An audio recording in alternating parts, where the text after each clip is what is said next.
একমাত্ৰ CM-এ এনেই কৈছে আৰু এই CM-এ মিছা কথা কোৱা মানুহ নহয় এই CM-এ যি কয় তাক কৰি দেখুৱাই আই মাতৃসকলে টকা পাব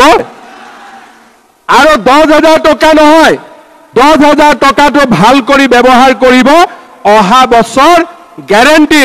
মই আপোনালোকক আৰু 25,000 টকা দিয়াৰ ব্যৱস্থা কৰিম প্ৰত্যেক গৰাকী মহিলা আত্মসহায়ক গোটৰ সদস্যলৈ 10,000 টকাকৈ যি দিয়াৰ আঁচনি আছিল দিন এটা ললে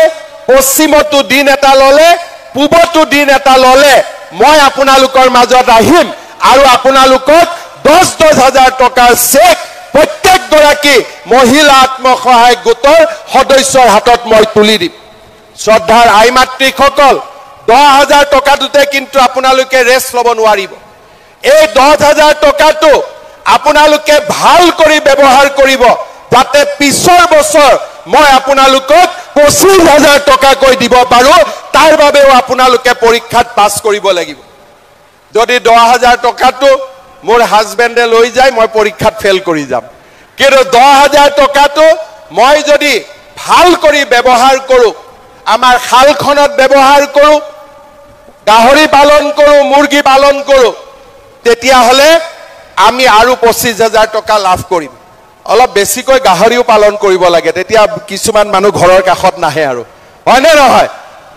অলপ গাহৰিটো বেছিকৈ চলাই দিব লাগে হয়নে মইতো বিচাৰো যে অসমত গাঁৱে গাঁৱে গাহৰি হৈ যাওক যাতে মাটি দখল কৰিবৰ কোনো নাহে হয়নে গতিকে গাহৰিটো অলপ বেছিকৈ চলাব লাগে শ্ৰদ্ধা ৰাইজ আজি নিযুত মইনা আঁচনি অৰুণোদয় আঁচনি জিঅ' টেগিং মহিলাৰ উদ্যমিতা আঁচনি ইলেক্ট্ৰিচিটিৰ দাম কম কৰা কৃষকক ধান চাউলৰ বাবে অতিৰিক্তকৈ টকা দিয়া এই কামবিলাক কোনেও আগত নকৰিছিল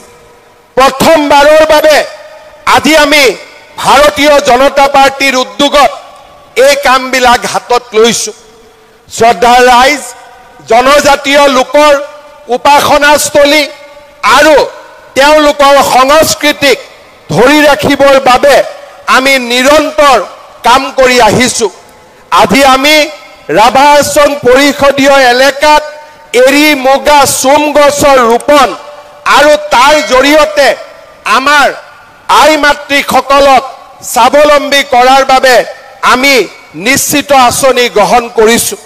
মই আপোনালোকক জনাবলৈ পাই ভাল পাইছো যে আমাৰ সকলোৰে প্ৰচেষ্টাত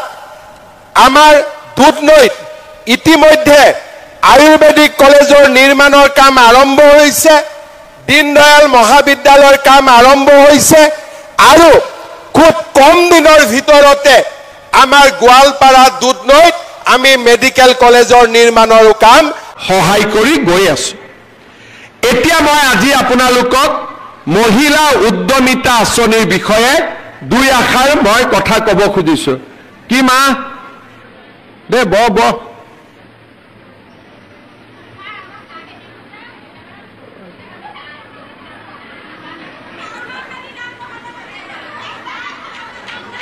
বহিল মা এখেতক বহাই দিয়ক মাইকৰ কাষত এতিয়া আপোনালোকে আসল কথাখিনি শুনক যে মহিলা উদ্যমিতা আঁচনিটো কি আৰু এই আঁচনিটোৰ পৰা আমি কেনেকৈ উপকৃত হ'ব পাৰিম আজি আমি মহিলা উদ্যমিতা আঁচনি প্ৰথম কিস্তিৰ ধন আপোনালোকক আমি চেক যোগে বিতৰণ কৰিম মিটিঙৰ পিছতে আপোনালোকক আমি চেক দিম আপোনালোকে আজিয়ে ঘৰত চেকখন লৈ যাব চেকখন লৈ যোৱাৰ পিছত আপোনালোকে চিন্তা কৰিব যে আমি কি কাম কৰিব পাৰো যদি আমি আজিয়ে গৈ মোবাইল কিনি দিলো তেতিয়ালে হাঁহে আৰু কণী নিদিব হাঁহটোৱে মৰি থাকিব হাঁহটোৱে কণী দিব লাগে নাই এতিয়া এই 10,000 টকাটো লৈ আমি বহুত মহিলাক যাৰ তিনটাতকৈ বেছি সন্তান তেওঁলোকক এই আঁচনিটো আমি দিয়া নাই কিয় দিয়া নাই ঘৰত যদি তিনটা বাচ্চাই আছে কেনেকে তেওঁলোকে প্ৰডাকশন কাম কৰিব উৎপাদনৰ কাম কৰিব জনজাতীয় লোকসকলক আমি 4টা দিছো বাগিচাৰ লোকক 4টা দিছো বাকি 3টা কাৰণ যিমানে সন্তান বেছি হ'ব দেউতাক মাকৰ দায়িত্ব সিমানেই বেছি তেওঁলোকে উৎপাদনমূলক কাম কৰিব নোৱাৰিব আমাৰ আঁচনিটোৰ লক্ষ্য হৈছে যে আমি আপোনালোকক আজি 10,000 টকা আপোনালোকক দিম আৰু আপোনালোকে অহা 1 বছৰ এই 10,000 টকাটো সৎ ব্যৱহাৰ কৰিব কোনোবাই হালত দিব কোনোবাৰ গিৰিয়েক বা স্বামীৰ ব্যৱসায় আছে তাতে 10,000 টকাটো দিব কোনো আপত্তি নাই বেয়া কামত খৰচ কৰিব নালাগে ভাল কামত খৰচ কৰাত কোনো আপত্তি নাই ঘৰত যদি মোৰ বাগিচা আছে ক্ষুদ্ৰ চাহ খেতি আছে তাতো লগাই দিয়ক কোনো অসুবিধা নাই হালত কৰক মুৰ্গী কৰক কণী কৰক ব্যৱসায় কৰক 1 বছৰ পিছত আমি আপোনালোকৰ ঘৰে ঘৰে আহি পৰীক্ষা কৰিম আমি আপোনালোকক সুধিম যে আপোনালোকে টকাটো ক'ত ব্যৱহাৰ কৰিলে যিসকল আই মাতৃয়ে এই টকাটো সৎ ব্যৱহাৰ কৰিব অহা বছৰ তেওঁলোকক আমি 25,000 টকাকৈ তেওঁলোকক আমি আগবঢ়াম এই 25,000 টকাৰ 12,500 মই বেংকৰ পৰা আনি দিম 12,500 চৰকাৰৰ পৰা দিম চৰকাৰৰ টকাটো ঘূৰাই দিব নালাগে বেংকৰ টকাটো ঘূৰাই দিব লাগিব কিন্তু সুদ দিব নালাগে বেংকৰ সুদটো চৰকাৰে দিব মাত্ৰ মূলটো আপোনালোকে ঘূৰাই দিব আৰু যিসকলে সুন্দৰভাৱে এই 25,000 টকাৰ সৎ ব্যৱহাৰ কৰিব তেওঁলোকক তৃতীয় বছৰটোত আমি 50,000 টকা কৰি আমি আগবঢ়াম হাঁহে যেনেকৈ কণী পাৰে এই 10,000 টকায়ো দুবাৰ কণী পাৰিব এবাৰ 25,000ৰ কণী পাৰিব এবাৰ 50,000 টকাৰ কণী পাৰিব কণী পাৰিব লাগে না নাই লাগে যদি কণী পাৰিব লাগে হাতী আমাৰ হাঁহটোক অলপ খাদ্য বস্তু খুৱাব লাগিব আৰু তাৰ অৰ্থটোৱে হ'ল যে এই টকাটোৰ আপোনালোকে সৎ ব্যৱহাৰ কৰিব লাগিব কাকো খুৱাব নালাগে মাত্ৰ নিজে নাখালে হ'ল নিজে ইয়াক ভাল কামত লগালে হ'ল কোনে কোনে ভাল কামত লগাব সবে লগাব আৰু কোনে কোনে মোবাইল কিনিব যোনে মোবাইল কিনিব তাক মই আৰু 2,000 টকা দি দিম যাতে ভাল মোবাইল এটা পায় কোনে কোনে মোবাইল কিনিব পিছফালে কোনোবাই মোবাইল কিনিব নেকি নিকিনে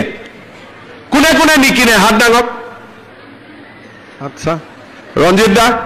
মোবাইল দোকানীটো ব্যৱসায় বেয়া হৈ গ'ল এতিয়া মোবাইল দোকানীবিলাকে নকলে হ'ল মামাক অহাবাৰ ভোট নিদিও বুলি সবে আশা কৰি আছে যে আজি উদ্যমিতাৰ টকা হ'ব আই মাতৃসকলে ফেচবুক চাবৰ কাৰণে মোবাইল কিনি ল'ব নিকিনিব দেই কোনেও ঠিক আছে ভাল কৰি টকাটো ব্যৱহাৰ কৰক আমি আপোনালোকক অহা বছৰ আৰু 25,000 টকা তাৰ পিছত আমি আপোনালোকক আৰু 50,000 টকা দিম মই আপোনালোকক জনাবলৈ পাই ভাল পাইছো যে সমগ্ৰ অসমতে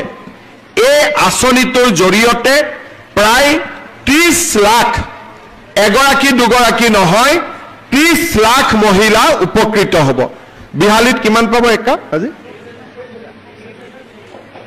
23,300 গৰাকী মহিলাই আজি বিহালী 10,000 কৰি লাভ কৰিব তাৰ মানে 230 কোটি টকা মোৰ ঘৰত আহোঁতে 10,000 লাগে কিন্তু যদি 10,000 আৰু 23,000ক পূৰণ কৰি দিয়ে 230 কোটি টকা আজি বিহালী সমষ্টিত আপোনালোকে